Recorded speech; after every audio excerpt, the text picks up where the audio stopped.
Allez, aujourd'hui, il n'y a pas d'introduction. Bonjour, chers téléspectateurs. J'espère que vous portez bien. Les queens sont bien installées.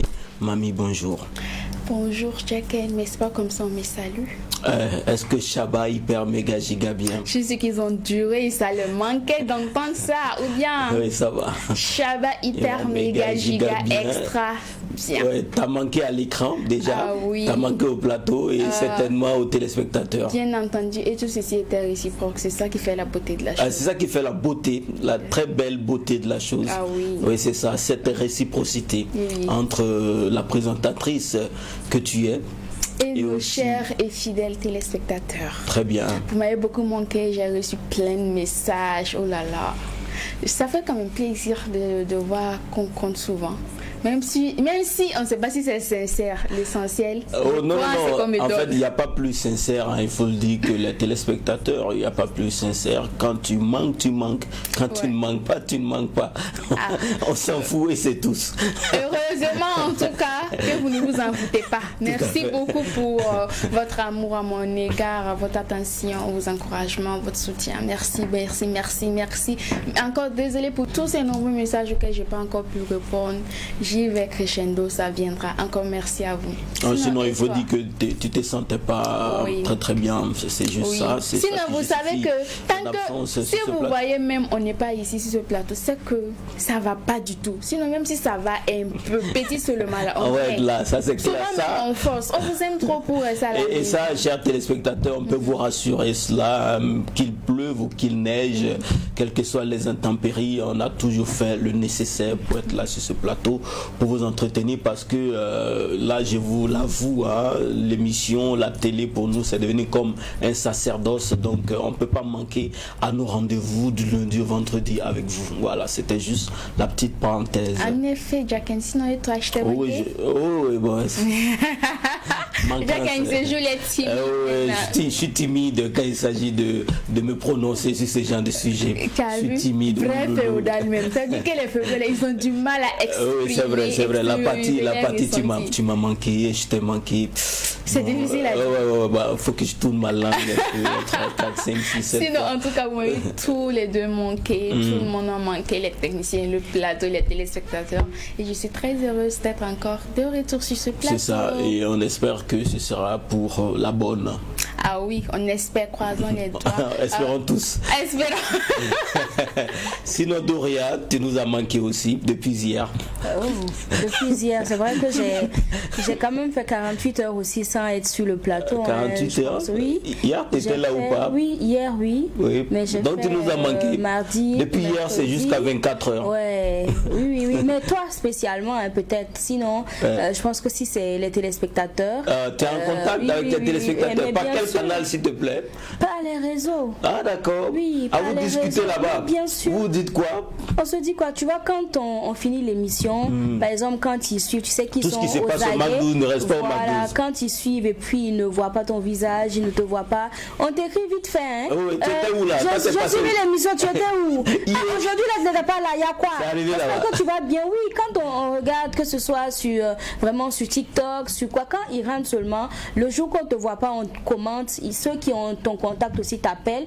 Ah, aujourd'hui, je t'ai pas vu, j'espère que tout va bien, ou bien tu as voyagé. Il y a un même qui m'a écrit pour demander si on est parti en congé ou quoi. Pas encore, déjà pour la parenthèse, c'est déjà la fin de cette saison, dans quelques mois, presque, j'ai dit quoi, dans quelques semaines. Donc d'ici début juillet, on sera obligé de débarrasser le plancher et de laisser place, pourquoi pas, à un nouveau programme, un programme vacances. Ça aussi, on devrait s'attendre. Donc j'ai dit non, en fait, c'est juste que par moment, vous savez, nous sommes aussi humains, donc sachez que tenir quand même 9 mois ou plusieurs mois sans jamais tomber malade, c'est pas évident, sans avoir des moments où on n'arrive pas à venir pour telle ou telle raison, ça arrive forcément. Mais c'est comme on l'a dit, quand on ne vient pas, sachez que c'est vraiment parce que on dirait même c'est impossible en fait qu'on soit là. Sinon, tant qu'on peut, même si on va s'appuyer sur des cannes pour arriver, on viendra forcément. Donc sachez que si on n'est pas sur ce plateau, vous nous manquez autant que nous vous manquons. Donc c'est assez réciproque. Merci en tout cas pour la force que vous nous envoyez. Nous savons que nous comptons et vous sachez que vous comptez également, parce que c'est pas parce que vous êtes là que nous sommes là, et c'est parce que vous êtes là que nous arrivons à vous distiller tout ce bonheur, toute cette joie et puis tout ce enjaillement que nous vous offrons au quotidien. Merci infiniment, chers téléspectateurs. Nous sommes une famille, nous sommes une famille dès à présent. Dès à présent et depuis belle lurette, on a toujours été une famille. Merci à vous, chers téléspectateurs, de nous suivre au quotidien. Merci de nous porter dans vos cœurs. Merci pour votre fidélité, pour votre constante amitié. Voilà. Ah oui. Sinon, chers téléspectateurs, comme je n'ai de cesse de le dire, cette phrase, qu'est-ce qu'elle m'a manqué! C'est toujours un réel plaisir pour nous de vous retrouver devant vos petits écrans.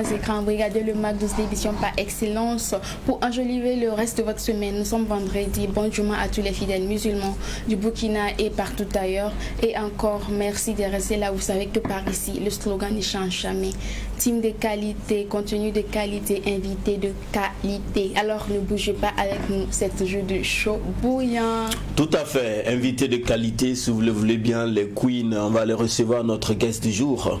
Chers téléspectateurs, nous allons feuilleter le parcours d'une femme très très inspirante, une femme qui a un parcours très hallucinant. Il faut dire qu'elle est personnalité publique internationale, femme de médias, écrivaine, illustratrice, scénariste et productrice de télévision. Elle est franco-burkinabé, franco-camerounaise, d'abord franco-camerounaise avant donc d'obtenir la nationalité burkinabé. Dorothée Mefo est avec nous.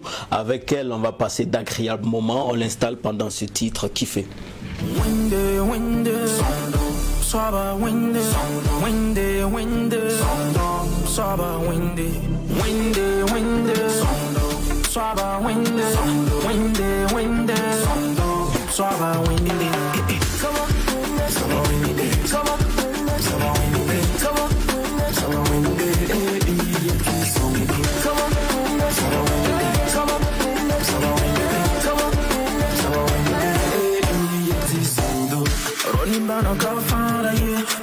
La canana, yeah. You get up on the end, it's coming good. The leggy is in the games that I let you tell the little kids. I meet her back just like you know quit.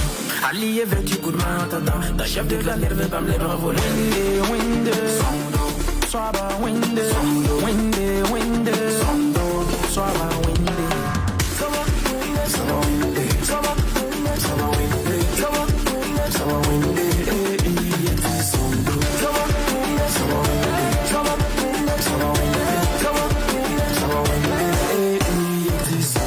Savonde, manoke, mitia ya monkote, tum na do guda logre, na sen la gonse, ni te waye tun katara, ni winti ka tun karata, yam tovara so karasmata, buena bomba man tipa maraka, ya tu kaguda, inam pasaba tu torombo yura, tonye nenge ya na pamo konora, ringe chiti to lo kusura, go a wati ligda diamdita, mita chendam tuti senda, for me love manwa boka mila, komentar fota. Windy, windy, swaba windy, windy, windy, swaba windy, windy, windy, swaba windy, windy, windy, swaba windy.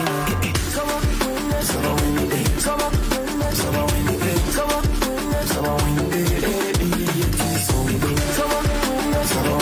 swaba windy, come on, swaba windy.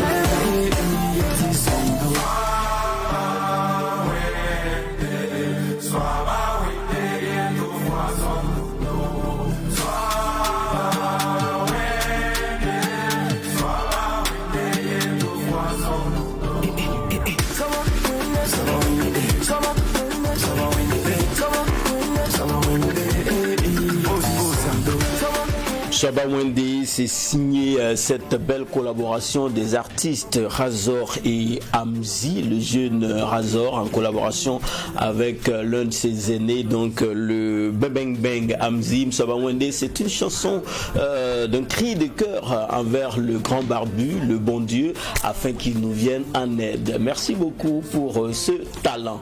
Alors, c'est justement une vidéo qui nous a permis d'installer notre invité du jour. Je l'ai dit en intro, nous allons feuilleter pu été sa riche carrière d'écrivaine, de productrice, de scénariste, mais aussi d'illustratrice. Alors, il faut dire que c'est bientôt, et d'ailleurs nous sommes déjà en plein pied dans les vacances, nous allons inviter les jeunes, les adultes à la lecture à travers donc le parcours de cette grande femme des lettres. Alors, on l'installe, on la retrouve juste après ce jingle.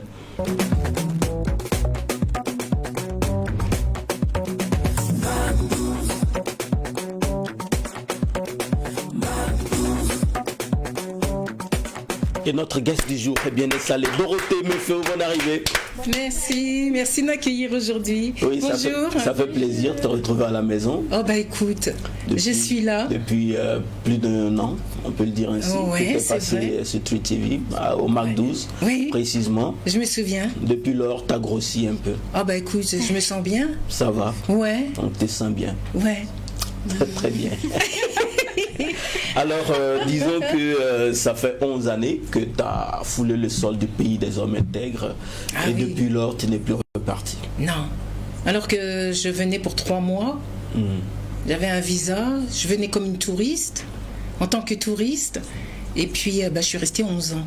Ouais. J'ai pas vu le temps passer. Ouais. C'est un destin. C'est un destin. Ouais. C'est le Burkina qui est venu me chercher. Ah, c'est le Burkina qui est venu te chercher. Ah, j'en suis certaine. Justement, on reviendra sur cette histoire et je pense que c'est l'histoire qui t'a inspiré à écrire Nassara qui maintenant célèbre 4 ans, j'allais dire 4 tomes. 4 tomes. Oui. Je vais te donner un scoop, il y en aura un 5e. Il y en aura un 5e et même un film. Faudra bien que je m'arrête à un moment donné. Bon, un 5e et même un film. Même un film. Même un film. Ouais, c'est très concret. Intéressante cette histoire. Concret, ouais. D'accord, pour revenir sur ton parcours, on l'a dit tout à l'heure, hein, tu es une personnalité publique internationale de médias, écrivaine, illustratrice, tu es scénariste et productrice de télé. Alors tout commence avec les lettres, avec toi. Ouais, parce que déjà, si tu veux, si je peux te raconter un petit peu, quand j'étais beaucoup plus jeune, déjà à 16 ans, j'étais prédestinée.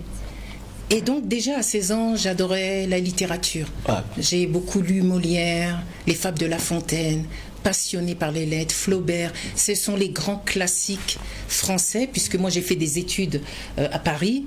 Et donc, en l'occurrence, la littérature française, c'était la thématique en première, en terminale. Voilà. Après, j'ai fait la petite école, enfin j'ai fait le parcours classique. Et puis, je me suis découvert...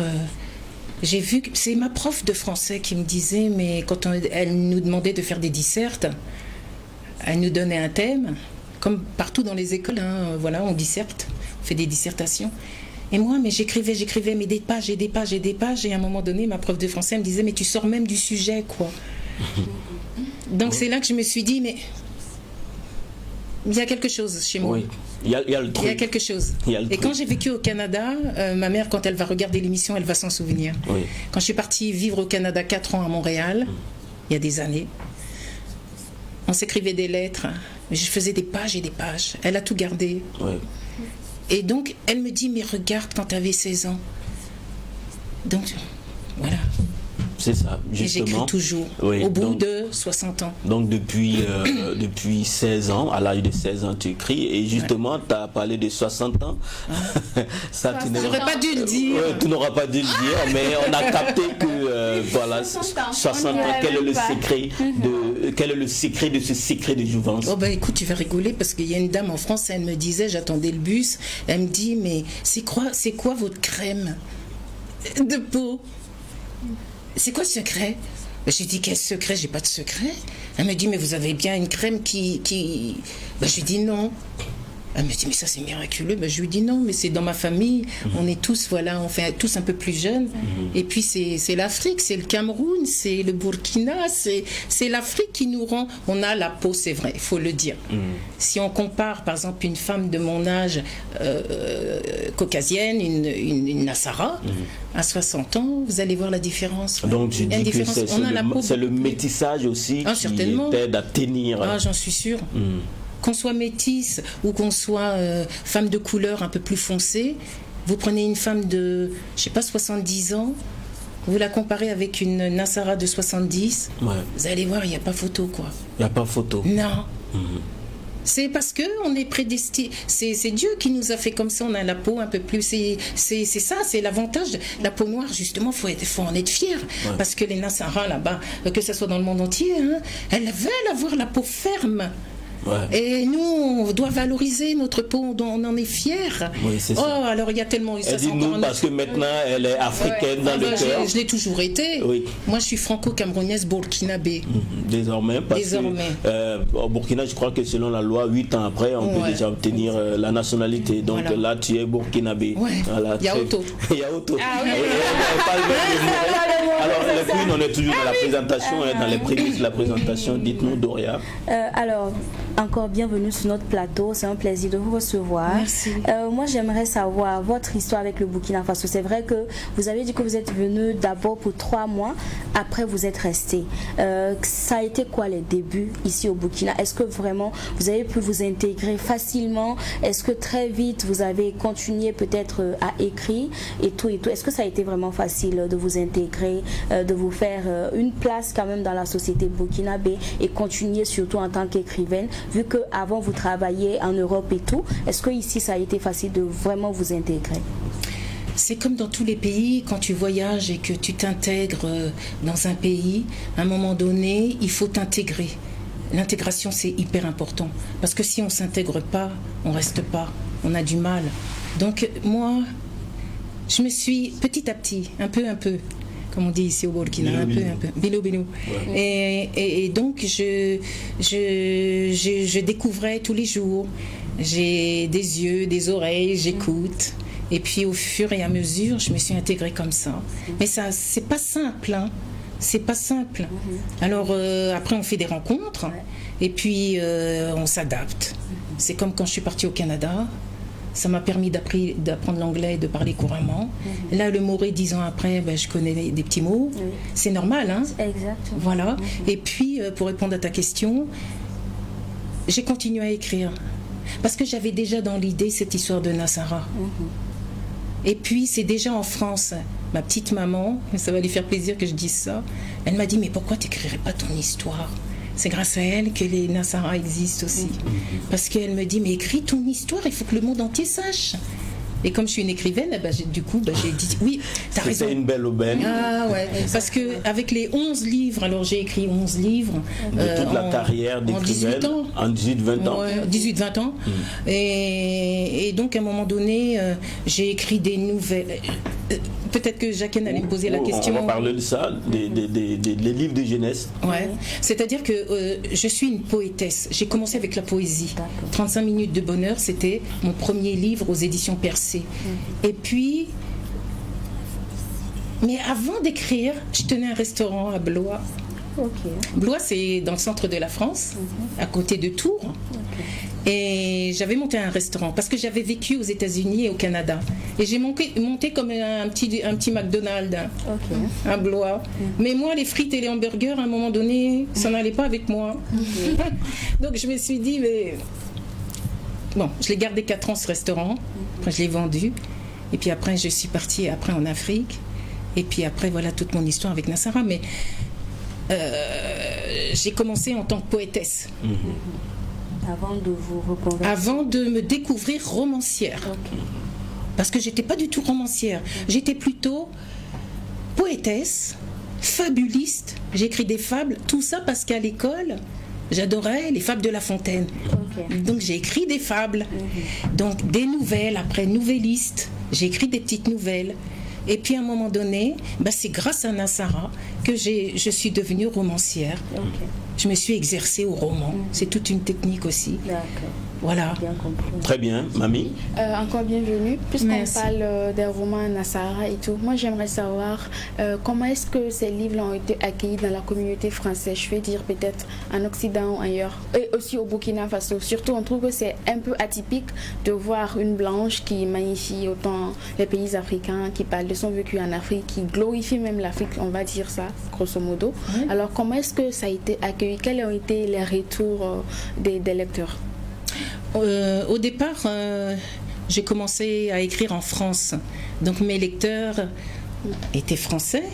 Et donc, c'est pour ça que j'ai commencé par des poèmes, etc., des nouvelles, des fables, voilà, du Molière aussi, parce que j'étais passionnée par Molière. Et donc, on m'a découvert comme ça pendant des années en France. Et je me souviens même, ça me fait penser à plein de choses, que je faisais les supermarchés à Paris, les grandes surfaces. Et combien de fois je me suis assise dans les grandes surfaces, devant des milliers de personnes qui faisaient leurs courses avec leur caddie, et qu'on m'a assis dans plein de supermarchés, et je me suis fait connaître comme ça au début. Voilà, c'est comme ça, parce qu'à un moment donné, il faut vendre ses livres, il faut se faire connaître. Et donc, le lectorat français m'a découvert comme ça. Puis quand Internet est arrivé, je crois que c'est dans les années 2000, non, Internet, ou peut-être un peu avant. C'est ça, hein. au début des années 2000. Au début des années 2000. Un peu avant, 95, 16, en tout cas les premiers ordinateurs, les premiers cyber, voilà. cybercafé. Ouais. Et c'est là que je me suis dit, oh génial, oh, je connaissais pas Facebook, oh j'ai dit génial, un profil, waouh, Zuckerberg a inventé un truc de fou ça. Et donc chacun faisait son profil, et c'est comme ça que j'ai commencé à mettre mes livres, à faire des profils. Il y a le site J'ai lu Dorothée Méfaux. J'ai inventé un profil J'ai lu Do. Et donc il y a tous mes livres. Et là j'ai commencé à faire des profils, etc. Et puis ça aide beaucoup les réseaux sociaux. Donc aujourd'hui, voilà, c'est sans prétention que je le dis. Bon, ben, je suis une écrivaine qui vend des livres. Voilà. Et puis et donc l'histoire de Nassara, elle est incroyable, parce que j'enchaîne comme ça.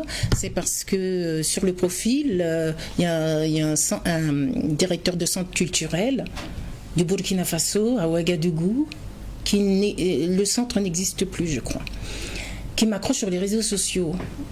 Et puis je me dis, tiens, ça ira. Tiens, qu'est-ce qu'il me veut, lui? Qu'est-ce qu'il me veut?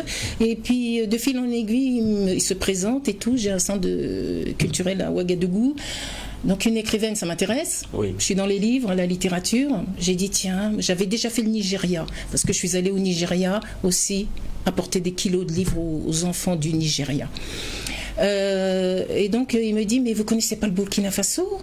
Il faut venir en Afrique de l'Ouest, il faut venir à Ouagadougou. J'ai dit, tiens, allez hop, j'y vais. Je suis culottée, je vais y aller. Comme je fais pas mal l'Afrique, hein, j'ai dit, bah, allez hop, je prends l'avion, j'y vais.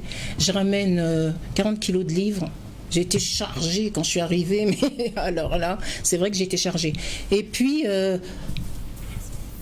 incroyable cette histoire. Je suis arrivée en 2014. Je lui dis, il faut m'attendre à l'aéroport, parce que moi je connais pas Ouagadougou. Quand j'arrive, il faut m'attendre, autrement je vais où?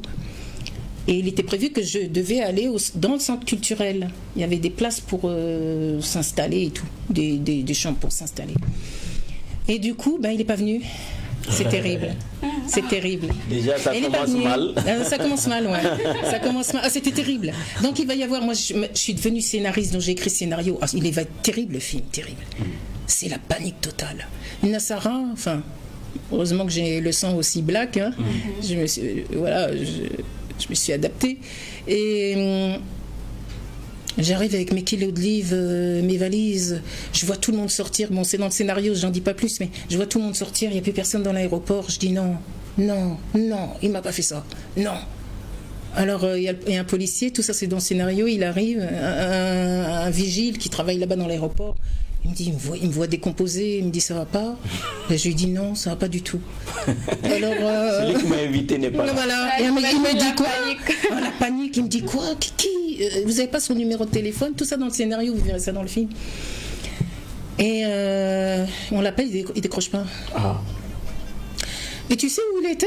Non. Au maquis en face. Ah. L'état sur Maki, c'est quoi? Il était dessus de te voir physiquement? Non. Ou il s'est caché? Non, il m'a joué un petit cinéma. Ah. C'est-à-dire, il s'est dit, je vais la faire un peu paniquer. Ok. Et puis, du coup, alors affolée, je il y a un jeune homme qui me pousse ma valise aussi. On sort, je suis en colère. Et puis je le vois assis tranquille en train de siroter sa braquina, tout ça. Donc, d'accord. Donc voilà, puis c'est comme ça que le film commence. 11 ans après, je suis toujours là. Oui, et d'ailleurs, Jacqueline, je me suis dit quand je vais passer chez Jacqueline, je vais le dire, que quelque part, aujourd'hui, c'est grâce à lui que je suis mondialement connu avec Nassara. Je le remercie. Oui. Je ne sais pas ce qu'il est devenu, mais je l'appelle Sédou, hein, Sédou Kaboré. Sédou Kaboré, parce que son vrai nom, on n'a pas le droit. Dans le personnage de Nassara. Tu sais que quand on est écrivain, on n'a pas le droit de nommer les gens. Hein, voilà, c'est interdit même.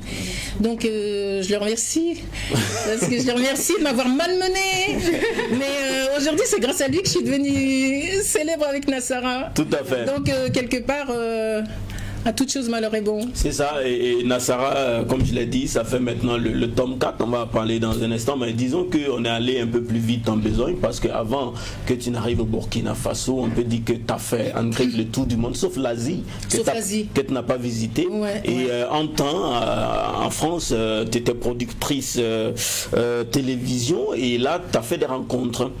Donc il y a des photos là avec l'appui du réalisateur, des photos de commentaires. Tu vas nous commenter quelques images avec ces personnalités du monde des médias. C'est le chanteur Tonton David que j'ai rencontré à Paris. Alors paix à son âme, il est décédé. C'est lui qui chantait chacun sa route, chacun son chemin. Passe le message à ton voisin. Il est décédé malheureusement. Il a eu beaucoup de succès à Paris, beaucoup de succès en France. Donc il est décédé. On était à Paris là. C'était chez Claudie Siard. D'accord. Ouais. Paix à son âme, Tonton David. Rest in peace. La suite. Oh, Manu Dibango. C'est mon tonton. Il est décédé du Covid, malheureusement. Lui aussi. C'est des photos que j'affectionne beaucoup. Et Manu Dibango, le grand saxophoniste camerounais. Voilà, on s'est rencontrés chez Claudie Siard et on a pris toujours chez Claudie. D'accord. Et Claudie lui-même pour finir. Claudie Siard. Claudie Siard, oui. Alors après, il a monté sa radio à Paris, très connu. Alors il dit ce qu'il pense, c'est bien. C'est ça. Et voilà, alors, on a pris une photo ensemble. D'accord, il y a une collaboration particulière. Non, on se suit. Il sait que je suis partie en Afrique. On est dans le même domaine. Lui, il fait du show, moi aussi. Quand j'ai monté la Tulus Étoile à Star ici en 2016, c'était le premier talk show du Burkina Faso. Ça n'a pas duré longtemps parce que voilà, c'est comme ça. On monte des projets, puis à un moment donné. Tout à fait. Voilà. D'accord. Très bien. Donc là, après tout ça, tu arrives au Burkina Faso, tu te lances, mais aussi dans le social. Oui, parce que j'ai monté l'association Je sais lire et écrire, Beyond Reading and Writing, et tout ça, ça m'est venu quand j'étais au Nigeria. Et au Nigeria, je ne l'ai pas monté l'association, et c'est au Burkina Faso que je l'ai monté. Parce que j'étais déjà dans les livres et je voulais soutenir les enfants de la rue, les enfants qui ne vont pas à l'école. Et au Nigeria, c'était terrible. C'est dommage, j'ai pas pu te donner les photos. Mais on me voit sous les baraques, sous la pluie, avec les petits enfants pieds nus. Et ils ont mes livres. Ah oui, c'est dommage. J'aurais dû te donner la photo. Et c'était à Lagos. Et là, on parle anglais aussi là-bas. Mais j'ai commencé comme ça. Tu vois, c'est-à-dire qu'une écrivaine, je suis dans la littérature, les livres depuis 20 ans. Maintenant, j'en ai fait un métier. C'est pas un loisir. Être écrivain, c'est un métier. Et du coup, je suis pas étonnée d'avoir monté une association pour soutenir les enfants qui sont en difficulté scolaire. Je l'ai montée ici au Burkina Faso en 2012. Alors après, avec l'administration, il faut la renouveler. Ici, quand on monte des associations, il faut un passage administratif, il faut les renouveler. Et puis, donc, elle existe toujours. Et donc, mon rôle à moi, c'est je soutiens les enseignants, les primaires, l'alphabétisation, tout ça. Et j'appuie là-dessus, je soutiens. Et au Burkina, j'ai vu qu'il y avait... C'est dommage, mais il y a du mieux. Il y a du mieux. Bon, peut-être parce qu'il y a un nouveau président, j'en sais rien, mais il y a quand même un peu du mieux. Il y avait un manquement au niveau éducatif.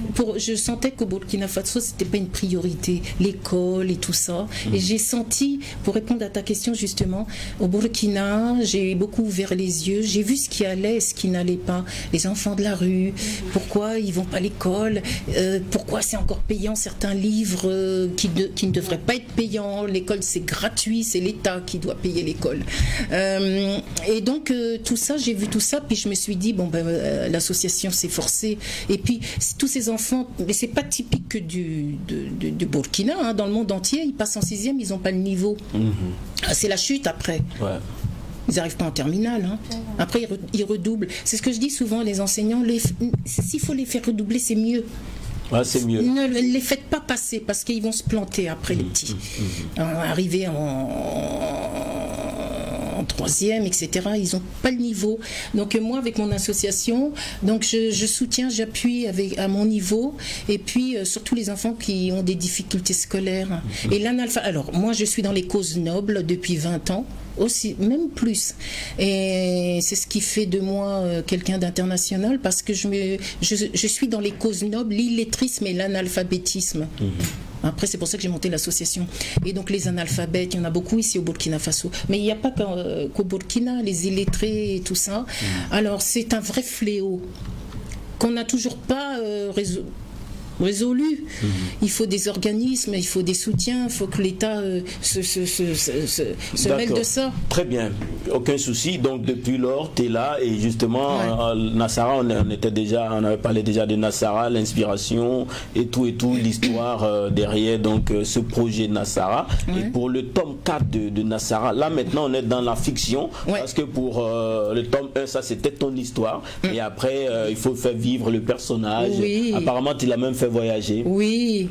Ah, tu connais plein de choses toi sur Nassara. Oui, je l'ai un peu lu. Tu viendras au casting alors. Tu feras le rôle de Sédou. Tout à fait. Tu vas devenir célèbre dans le monde entier. On va monter les matchs de Cannes. Ça le fera. Ça le fera venir. Oui. Et donc oui, c'est tout à fait ça. Nassara, quand l'aventure tourne au cauchemar aux éditions et des livres, c'est le premier. Hein, je le montre voilà à la caméra. C'est mon histoire autobiographique. C'est vraiment l'histoire de Dorothée Méfo qui arrive à Ouagadougou alors que son accueillant n'est pas là. Et alors c'est une histoire incroyable, parce que le policier qui me dit là-bas, le vigile à l'aéroport, il me dit mais moi à votre place je ferai demi-tour, soit vous allez à l'hôtel et puis vous restez 2 jours, ou alors vous allez à l'hôtel et puis dans 2 jours vous reprenez un avion. Mais je lui dis il est hors de question que moi je retourne à Paris, j'ai 40 kilos de livres là, moi il est où le centre culturel? Donc c'est comme ça que je suis restée. Voilà. Et donc c'est vraiment autobiographique, c'est mon histoire. Oui, et jusqu'à partir du tome 2 maintenant, c'est devenu fiction. Voilà. Et après, on passe dans la fiction. On a tome 2, Clarisse, les cicatrices du passé. Voilà. Donc c'est une Nassara, elle s'appelle Clarisse, mais je vais vous expliquer pourquoi. Le 3, Je te hais, aux éditions Les Impliqués Éditeurs, c'est un autre éditeur. Donc il a publié le tome 3. Et après on est sur le tome 4, édition et des livres. Nassara 4, Ton sourire me tue, aux éditions et des livres. Alors je vous explique, ça c'est autobiographique, c'est vraiment mon histoire. C'est quand Sédou rencontre Dorothée Méfo en chair et en os, qu'est-ce qui lui arrive, comment elle vit ça. Elle a le regard d'une Nassara en Afrique. Elle a tout un regard, comment elle regarde l'Afrique, avec quels yeux, voilà, il y a tout ça, tout est expliqué là-dedans. Et puis je me suis dit, pour répondre à ta question Jacqueline, mais puisque ça marche bien ça, je vais aller encore plus loin. Ok. Tiens, les Nassara que Sédou n'a pas, parce que Sédou a rencontré des Nassara. Oui. Il les a accueillis, mais il les a beaucoup malmenés. Elles sont reparties. Toujours dans la fiction. Voilà. D'accord. Mais lui, il les a connus, les vrais Nassara. Oui, avant toi. Avant moi. Avant toi. Puis je me suis dit, j'ai trouvé l'idée. Lui, il les a connus, moi je les ai pas connus. Je vais les inventer. Ok. Dans le livre, simplement. Donc je me suis dit, après moi, il en faut une autre. Et puis il en faut encore une autre. Et une autre. Il est devenu terrible, ce Sédou. C'est un chasseur de Nassara. Il aime que les Nassara, allez savoir pourquoi. C'est dans là-dedans. Oui. Donc voilà. Et donc après, on passe à la fiction. Et voilà, il y a Clarisse, Juliette. Et puis là, on voyage avec. Je l'ai fait sortir du Burkina, mon personnage principal, un pervers narcissique. Oui, il est terrible. Il est terrible. Il n'aime personne. Il n'aime que lui. Et qu'est-ce que les Nassara pourraient lui rapporter en termes d'argent? C'est tout ce qu'ils voient en elle.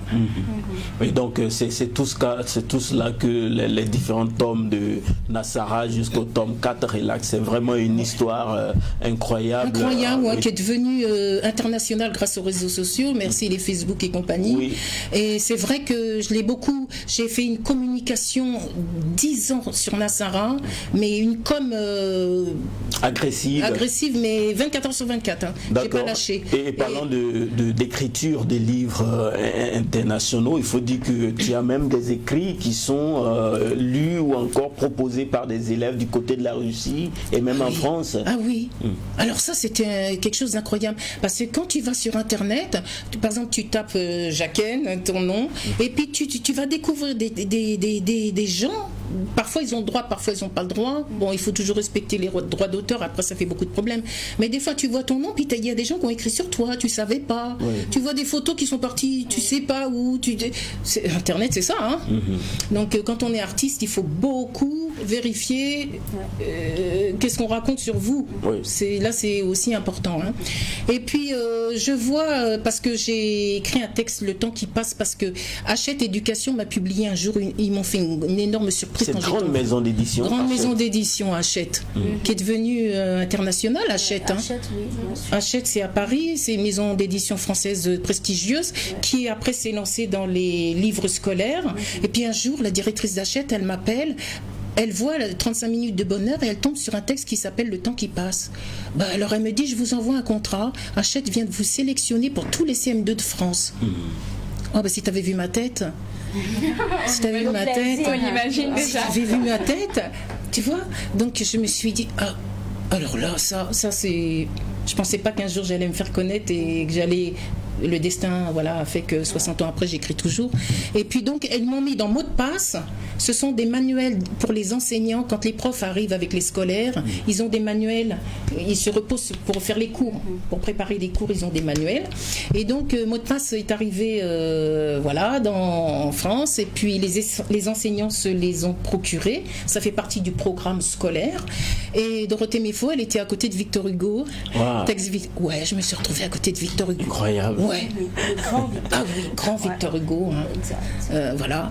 Et donc, je vois Le temps qui passe de Dorothée Méfaux. Et puis je vois, pour les CM2 de France, il y a des questions qui ont été posées. Qu'est-ce qu'elle dit l'auteur? Pourquoi elle parle de... Tout un truc de scolaire, où on pose des questions. Pourquoi elle a utilisé tel verbe? Pourquoi si... j'ai dit alors ça. C'est bon, le succès. Ça, c'est un truc de malade, ça. C'est ça. Donc du coup, voilà comment. Et donc ça a été vendu 50 000 exemplaires pendant 5 ans. Wow. Ouais. Mot de passe. 2008. Très bien. Et 50 000. Et après, elle m'a envoyé. Même en Russie, ça a été traduit. Oui, alors d'un seul coup, je vais sur Internet et puis d'un seul coup, je vois mot de passe traduit en russe. Alors là, j'ai dit ça. C'est dingue. Ça s'est retrouvé en Russie pour ceux qui sont peut-être les Français qui sont en Russie, les écoles, les petits qui sont là-bas en Russie, voilà. Et donc mon texte est parti par là. Et je regarde sur les vidéos, qu'est-ce que je vois? Une petite maghrébine au Maroc qui est en train de faire Le temps qui passe. J'amène cela. Elle commençait. Mais j'ai dit, c'est mon texte, ça. La petite marocaine, ils ont appris aussi mon texte au Maroc. Vous voyez comment ça Donc c'est devenu international. Ouais, j'étais étonnée. Ça fait le tour du monde. Ouais, ça m'a c'est très intéressant. Ouais. Merci beaucoup Dorothée Méfaux de nous visiter à ce numéro du Mac 12. C'est déjà la fin de la semaine même de cette semaine du Mac 12. On va aller tout de suite et maintenant dans la franchise. On a quelques photos à te proposer et avec l'appui de Joël, on y va.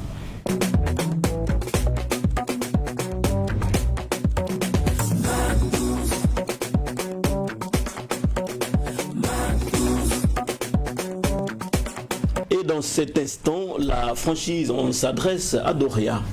La franchise est un instant dans lequel on va vous présenter des photos de personnes que vous connaissez et vous allez nous dire quels sont vos rapports et ce que vous pensez d'elles.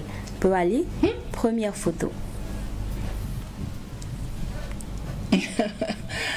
C'est Souleymane Démé. Solo Béton. Solo Béton, qu'on appelle Solo Béton ici au Burkina. C'est qui ne connaît pas Solo Béton? Dans tous les maquis, il danse. Un grand danseur. Oui, un grand danseur. Alors, il a monté les marches de Cannes en 2013 pour le film Gris Gris qui est passé sur Canal+. Voilà, c'est un grand danseur, comédien, danseur. Il a dansé pour Irène Tassembedo une dizaine d'années et il a fait beaucoup de spectacles avec elle. C'est comme ça qu'il s'est fait connaître.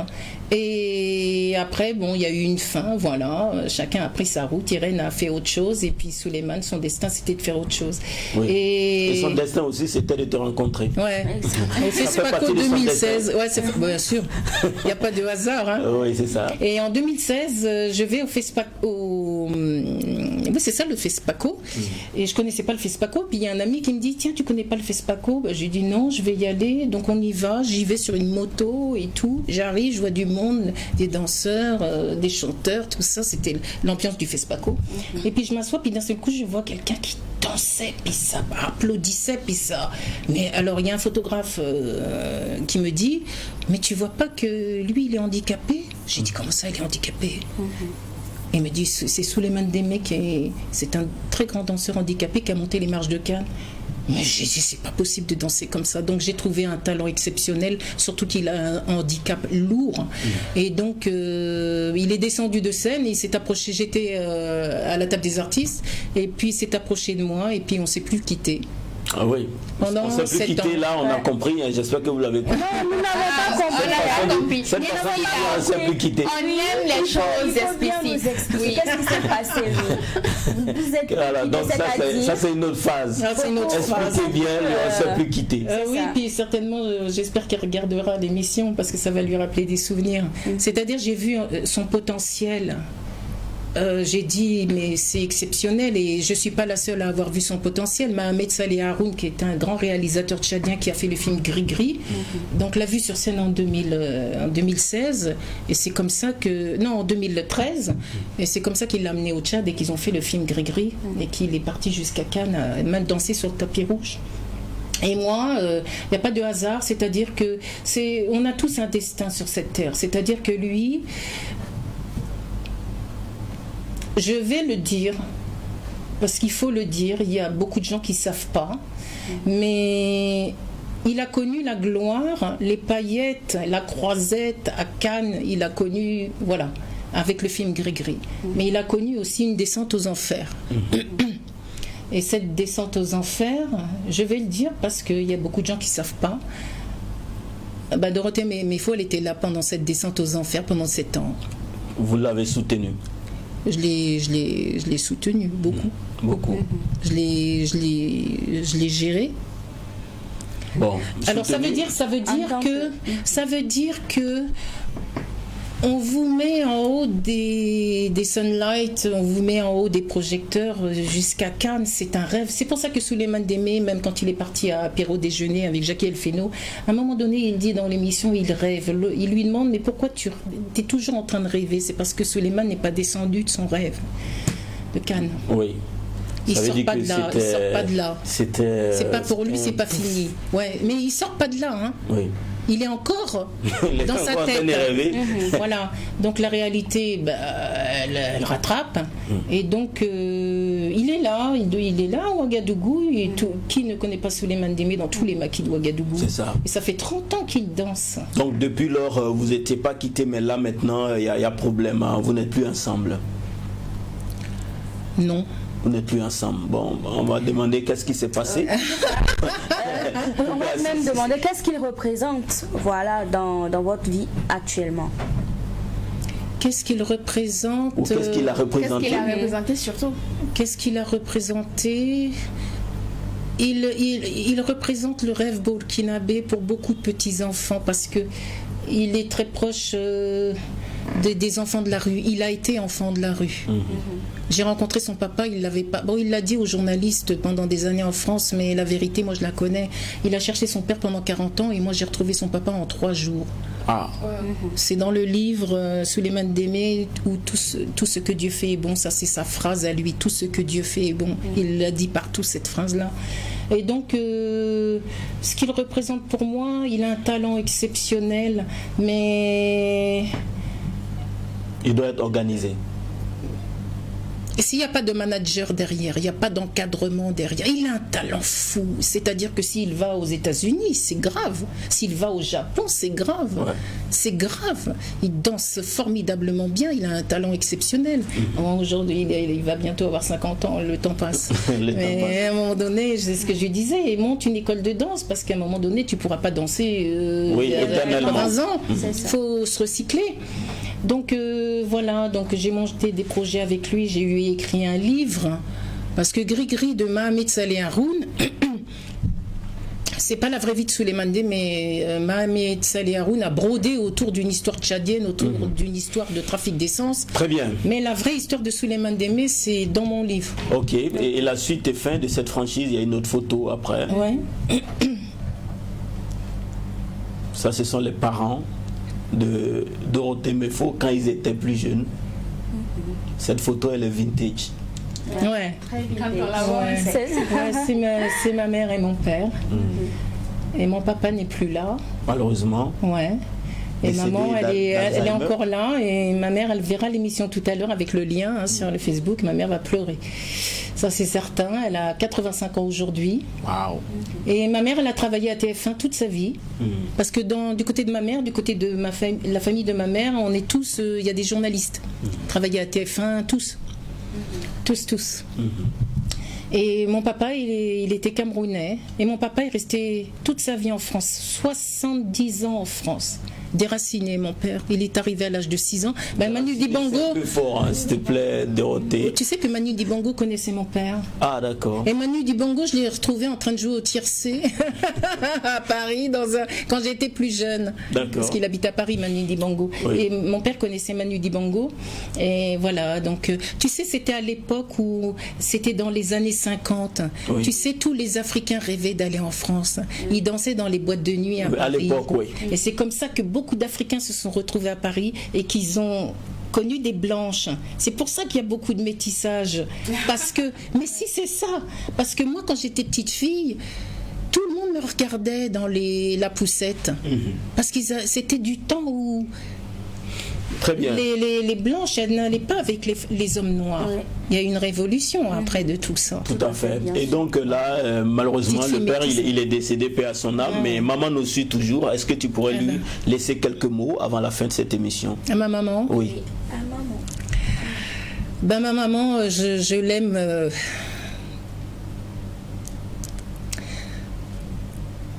J'ai du mal. Ouais, c'est ça, malheureusement. Ma mère, voilà, on a travaillé ensemble à TF1. On s'est jamais séparés. Et elle m'a suivie. Je lui ai beaucoup manqué. 10 ans en Afrique, j'étais pas à côté d'elle. Elle m'a beaucoup soutenue, même financièrement. Au début, c'était pas facile. Et on est plus que... C'est ma copine, ma mère. C'est ma complice. C'est tout. Et en fin de compte, voilà, je souhaite à tout le monde d'avoir une maman remarquable comme ça. Ouais. Voilà. Merci beaucoup, maman. Que je peux dire. Merci. Désolé pour les émotions. C'est pas facile. Heureusement que c'est en fin d'émission. Alors donc, ce livre Nassara 4, ton sourire me tue. On peut le retrouver où ça? Alors, les Nassara arrivent maintenant à la librairie Mercury, chez Monsieur Milougo. Alors, c'est derrière le CIAO à Lazade, secteur Lazade, en face de Société Transport Élitis. Oui, c'est ça. Ah oui, il faut peut-être pas dire la pub. Non, c'est bon. C'est déjà bon comme ça. C'est déjà bon comme ça. Voilà, sinon, merci d'être passé. Oh, c'est moi, Jacques. On te retrouve sur quels différents canaux? Oh, sur Facebook. Tu sais qu'on m'a piraté? Oh là là. Oh, c'est terrible. Ça y est. J'en veux à Zuckerberg. J'ai refait un autre profil. Il n'y a pas beaucoup d'abonnés parce que quand on refait un profil, j'avais 5000 abonnés avant, c'était DM officiel, Dorothée Mefo. Ils m'ont piraté, impossible de remettre le profil. J'en ai refait un autre. Et puis il y a les pages Nassara aussi. Nassara et la saga Nassara de Dorothée Mefo. Et ça n'arrive pas qu'aux autres, Nassara. J'ai fait plusieurs pages, mais là il y a Dorothée Mefo. J'ai mis profil provisoire. Très bien.